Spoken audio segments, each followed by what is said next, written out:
السلام علیکم دوستو، جو دو تصویریں آپ کو نظر آ رہی ہیں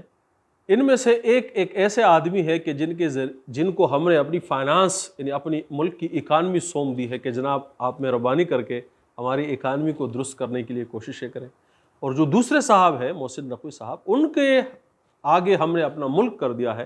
کہ جناب یہ ملک جو ہے اس میں امن و امان کے اور داخلہ کے مسائل ہے، برائے مہربانی ہمارا ملک جو ہے اس کو درست کریں۔ مجھے ان دو شخصیات سے کوئی مسئلہ نہیں ہے، مسئلہ یہ ہے کہ یہ منہ بولتا ثبوت ہے کہ ہمارا پولیٹیکل سسٹم اتنا ناکار اور فرسودہ ہو چکا ہے، وہ اتنا نااہل ہے، اس میں اتنی صلاحیت نہیں ہے کہ وہ اپنے اکانومی اور اپنے داخلہ اور اپنے دیگر معاملات کو جو ہے وہ درست کر سکے۔ یہ جو ہزاروں لوگ آپ منتخب کر کے اسمبلیوں میں بھیجتے ہیں، ان میں سے ایک ایسا آدمی نہیں ہے کہ جس پر یہ اعتماد کیا جا سکے، جس کے اندر یہ صلاحیت ہو کہ بھئی ہماری اکانومی کو درست کرو، ہمارے داخلہ امور کو جو ہے وہ درست کرو، ہماری پالیسیوں کو، ہمارے سمت کو، ہمارے امن و امان کو جو ہے وہ درست کرو۔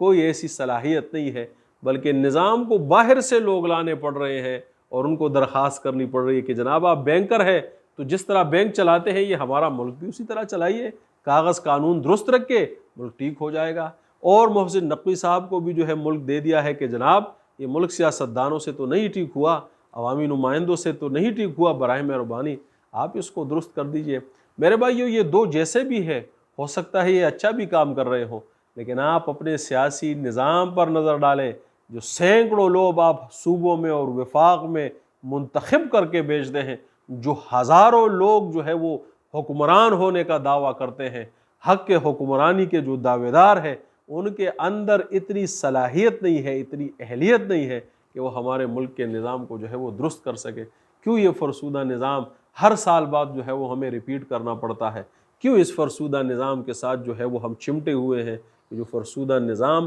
اب اتنی صلاحیت بھی نہیں رکھتا، ارادہ اور وہ تو چھوڑے، اب اہلیت اور صلاحیت بھی اس کے اندر نہیں ہے کہ وہ ہمارے نظام کو درست کر سکے۔ اس نظام کو ختم کرنے کے لیے، اس کو دھل پٹ کرنے کے لیے، تاکہ نئے عوامی نمائندے جو ہے وہ لوگوں کے سامنے ابھر کر